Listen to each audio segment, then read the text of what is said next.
Objectif News vous présente l'interview de 18h.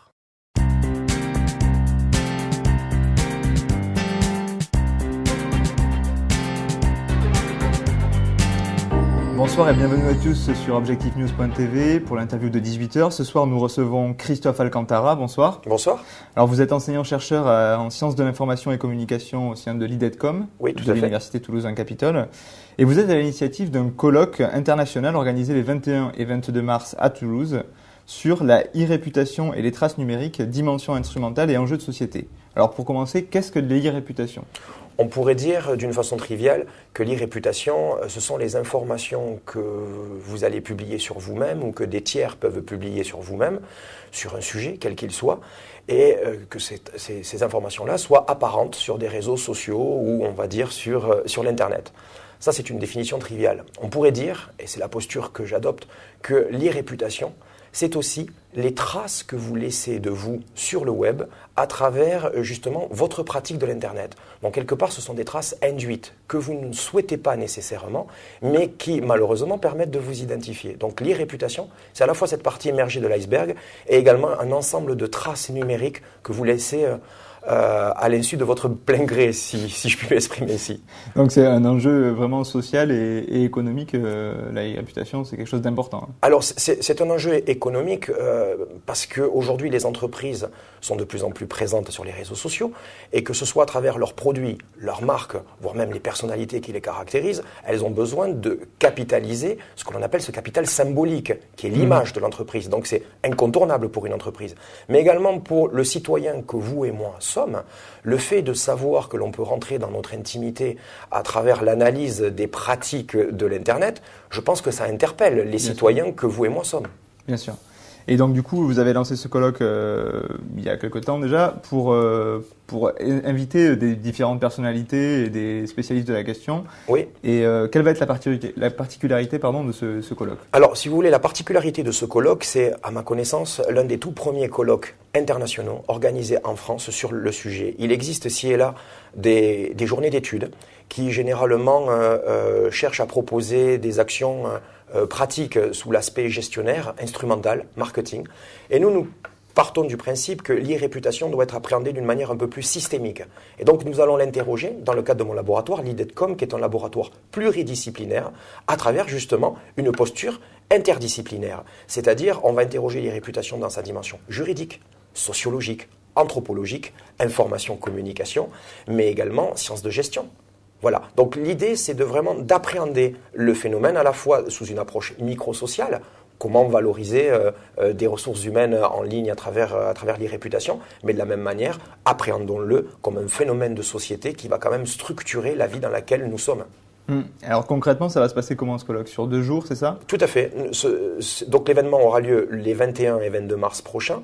Et l'idée pour nous, bien évidemment, a été de convier des experts internationalement connus. Il y a des chercheurs canadiens, des chercheurs japonais, des chercheurs portugais, des collègues à nous espagnols, mais également bien sûr beaucoup de chercheurs français, qui vont se réunir et qui vont dans le cadre d'ateliers thématiques interroger l'e-réputation à travers ces différents champs disciplinaires.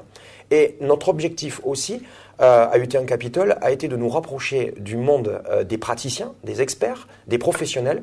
Et c'est la raison pour laquelle nous nous sommes associés à l'Amélie Numérique, au Club de la Communication et à une agence particulièrement connue qui s'appelle Réputation VIP qui vient témoigner un peu de ses pratiques et de ce qu'elle est. Donc pour nous, l'idée, c'est vraiment de rassembler sur 2 jours à la fois des chercheurs que nous sommes, mais également des praticiens et des experts pour justement travailler ensemble le sens. Travailler les réputations, c'est quand même interroger le sens. D'accord, vous nous avez parlé de spécialistes japonais, de spécialistes portugais, de spécialistes... Oui. Est-ce que vous pouvez nous citer quelques noms, peut-être des gens qui vraiment... En l'occurrence, je pense à mon collègue le professeur Trudel qui vient du Canada et qui va venir nous faire une présentation très synthétique en plénière sur une approche un peu de droit comparé en interrogeant cette notion de droit à l'oubli. Le droit à l'oubli est quand même une des composantes de l'e-réputation. Mais plus près de nous, nous pourrions parler de la représentante du défenseur des droits qui va venir présenter le fameux rapport sur les enfants qui grandissent face à des écrans numériques et qui interroge la notion d'e-réputation. On pourrait parler de la responsable de la prospective de la CNIL qui va venir justement donner la position française de la Commission nationale informatique et liberté sur le droit à l'oubli aussi, et d'autres acteurs, des professionnels. Nous allons avoir des tables rondes où des acteurs de l'économie numérique en région vont venir un peu témoigner et de leurs pratiques et surtout de leurs interrogations. D'accord. Et vous attendez combien de participants à peu près à ce colloque? Vous avez une idée? On pense que sur 2 jours, là, nous partons sur 250 personnes. 250 personnes. Voilà.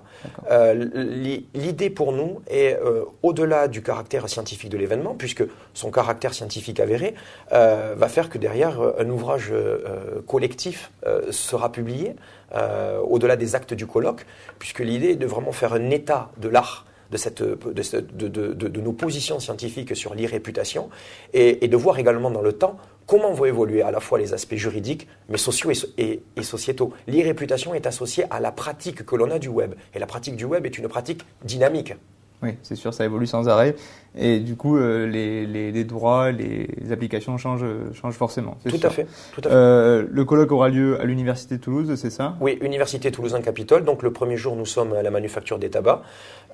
Grâce au soutien d'EDF, que je remercie, nous allons organiser la soirée Le Printemps de l'e-réputation à l'espace EDF Bazac. Et dans la logique des First Wednesday, on va permettre à la fois des professionnels et aux chercheurs que nous sommes de nous rencontrer, d'échanger, parce qu'au fond, notre recherche n'a de sens que si c'est une recherche appliquée. D'accord. Voilà. Et comment on peut y participer à ce... Très concrètement, il suffit d'aller sur le site du colloque www.iréputation-lecolloque.org et une tarification discriminante existe pour permettre, y compris à des citoyens engagés ou à des professionnels ou à des acteurs de l'économie numérique, mais de venir échanger sur ces questions-là, qui sont de véritables questions d'actualité. Merci Christophe Alcantara d'avoir répondu à nos questions et merci à tous de nous avoir suivis sur objectifnews.tv.